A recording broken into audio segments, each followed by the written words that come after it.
Welcome to the Handyman System Podcast, your ultimate guide to running a successful handyman business. If you're an aspiring or working handyman looking to learn business, pricing, marketing, and automation strategies, you've come to the right place. Join us as we dive into the actionable tips and proven strategies to help you nail down your business goals and renovate your path to success. Your hosts are myself, Becca Ellison, CEO of the Handyman System, and I'm often joined by Caleb Ingram, the CEO of North Seattle Handyman. Let's go ahead and get started. Welcome to the Handyman System Podcast. This is our very first show, and I'm excited to be here with you. My name is Becca. I run the Handyman System, and I help handyman businesses take care of and grow thriving online presences so that you can build a thriving business. So today we're going to talk about something that gets people talking and arguing sometimes, especially in my TikTok comments, and that is the term handyman. Why people use it, why other people don't like it, and kind of what it is about that particular term that can actually potentially be the secret sauce to your business. All right, so let's get into it. So if you call yourself a handyman, or if you hang out with other people in the trades, other contractors, you probably have seen people roll their eyes at the term, while other people are happily calling themselves a handyman. So it's really interesting to me because in the trades, there seems to be this really negative connotation with that term. But when you come and look at it, when homeowners search on Google and online for help, what word do you think that they are going to search for, right? More often than not, it's handyman. So love it or hate it, this term could be that secret sauce to your business success. But really, how you define it and how you present yourself is going to make all the difference. So today we're going to talk about why the word handyman gets flack, why it's incredibly powerful for growing your business, and how to prove to your clients that you're not that dreaded schmuck in a truck type of handyman, right? All right, let's get started. All right, so why does the term handyman get flack? There's essentially like an elephant in the room right now, right? With that term, especially if you're like, I've been in the trades a long time and I always hear bad things about that word and people just roll their eyes, whatever it is. Why do people, especially contractors, why does this word get such a bad rap? So I think in the trades, the term handyman is kind of conjures up an image of an unprofessional guy, maybe a beat up truck, no tools, they're doing a shoddy job on the work they're doing. And I'm not going to lie, if we're going to be honest, some handymen have earned that reputation, right? But see, the term handyman, it's not the problem. It's what people are associating with it, right? So on the flip side, some contractors argue that the term handyman undervalues the work that is being done, right? They say we're not just fixing leaky faucets, we're skilled professionals solving real problems. And I agree completely. Yes, you are fixing leaky faucets, but it is a massive skill set to walk into a home and be able to repair something, not just start something from new. But at the end of the day, my challenge for you is to maybe, instead of running from that term, why don't we help redefine it? Because the truth is, when you look at it, the market, your people, the people that are going to hire you, they're telling you something important. When a homeowner needs help, they don't search for a licensed contractor for small repairs. They type handyman. It's familiar, approachable, and honestly, it's exactly what they're looking for. So if you can tap into that trust while also at the same time elevating what handyman means to the people that are willing to hire you, you're going to own your space in the market. So what we have to do is look at it and say, let's talk about numbers and the psychology behind them, right? So again, like we said, when homeowners have a problem, they generally don't search for general contractor if they're looking to patch a drywall or replace a faucet. They'll look for a general contractor for a remodel or something much larger. But for those small, tiny jobs, most general contractors aren't going to touch that small job with a 10-foot pole, right? So what are they going to do? The homeowner needs to go, they go online and they might search home repair, but more often than not, they look for handyman near me, or whatever city, say you're in Seattle, they're going to look for Seattle handyman or handyman in Seattle.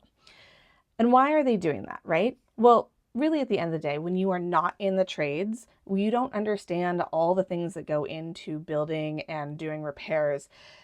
It can be really overwhelming, right? So your target market, the people who want to hire you, they don't know what they don't know, right? And the term handyman can suggest three things. One, convenience. Homeowners are going to believe you have a variety of capabilities. You can do a variety of tasks and they don't need to call multiple people. It makes their life easier. It also goes to affordability, right? They're going to assume you're more cost effective for smaller jobs.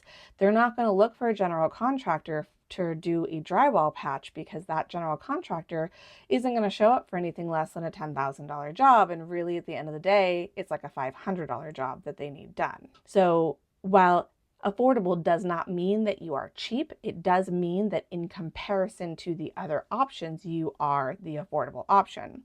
And then third, trustworthiness, right? Whether or not it's true, the term handyman usually feels less intimidating to a homeowner than the term contractor. So we want to use this to your advantage. If you position yourself as a handyman, you're already one step ahead in the customer's mind. They're actively out there looking for you. And now it's your job to show them why you're the right person, the solution that they want, right? Okay, so how do you prove your value? How do you make it obvious that you are not that schmuck in a truck? Because let's be honest, they are going to be comparing you to that when they don't have any other reference point. Human beings always are going to find something to compare it to. So it's your job to provide what it is that they're comparing and making sure you look like the better option, right? So how do you prove you're not that stereotypical schmuck in a truck, that handyman that people joke about? First of all, it starts with how you show up.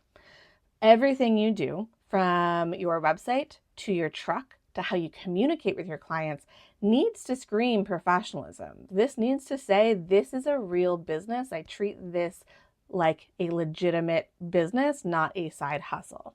So step one, your branding, right? Your online presence, your website, your colors, your design, the way that you present yourself online needs to be clean, modern, and easy to find. So it needs to be optimized for Google, right?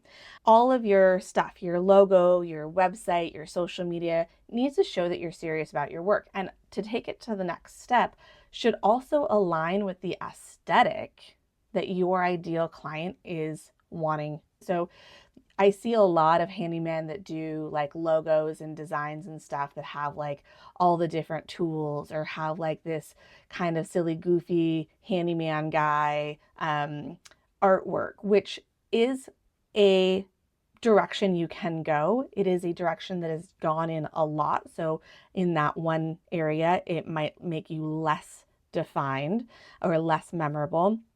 But also that's going to go for a specific, like the person who's wanting that really approachable, where maybe if you make just a little cleaner, a little bit higher end logo and design for your site, you're going to attract those people, those higher end clients that want a little bit more of a polished professional experience. So that's going to attract them. So you got to think about who your ideal client is before you start any of the visuals of how you're going to present yourself.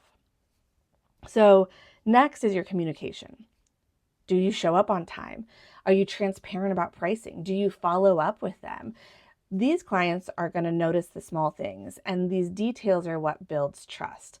Now, when you are a solopreneur, when you're doing it all yourself, this can get really overwhelming, and it's the very first thing that most handymen drop off the side because it's the thing you like the least. This is where systems and automations make a humongous difference in your business, because you can create a system that does a lot of that follow-up for you, a lot of those things to make it easier for you, and it makes you really communicative on the client side, which makes you stand out.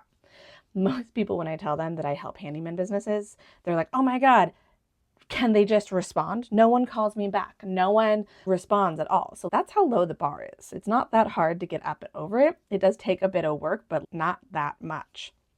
Okay, and then the next one, which I would like to assume is a given, but we'll talk about it anyways, is your workmanship. You need to deliver consistent, high quality work. And if you do so, word is going to spread. And word of mouth referrals are their weight in gold. And especially when those word of mouth referrals turn into Google testimonials, then it's not just a one-time referral benefiting you, but a one-time referral benefiting you on repeat for years to come. So when somebody hires you to do a drywall patch or to realign their doors or to put in a disposal or to do a bathroom refresh, you have to provide good quality work. If you don't, you might as well not start here because you're going to struggle to succeed. So I just want that to be like, we're assuming you guys kick ass and the quality work you do is great, right? So when we look at it, the clients, they don't really care what you call yourself. They care about the results. You can call yourself a handyman, a contractor, or a home repair specialist, whatever works for you, but your branding, professionalism, and work needs to back it up, because no fancy title is going to save you if you don't have those things. The reason why I help people and lean in on the handyman term is because we want to play the game of Google. We want to make it so that your website brings people to your business over time with Google results. And handyman is the term that people use. So if your business name has handyman in it, you are going to get traction faster. Okay, so here's the takeaway, right? Handyman, the term handyman, not the problem. It's actually an opportunity if you frame it correctly in your head. Hopefully this podcast has helped you understand why it's beneficial. So if you embrace it, elevate it, really make it your own, it can really become a foundation of a thriving and profitable business. So tell me in the comments, like hop into, so that is it for today's inaugural podcast episode. I hope it was helpful for you. Over the next couple of episodes, the plan is to dive deeper into strategies that are going to help you build that profitable business. We're going to talk about pricing and marketing to systemizing your business so you can spend less time juggling tasks and more time doing what you love.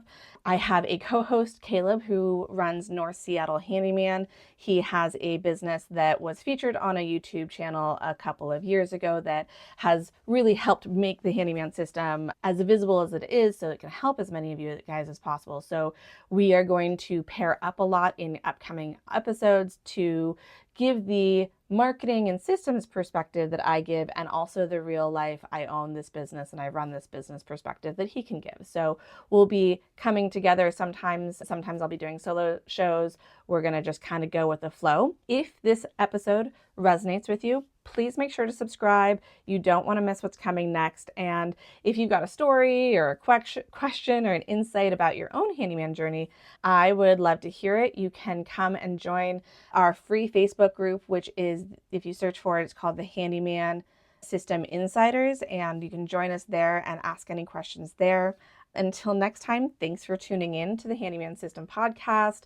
And just remember, as a handyman, you're not just fixing homes. You're not just coming in and repairing.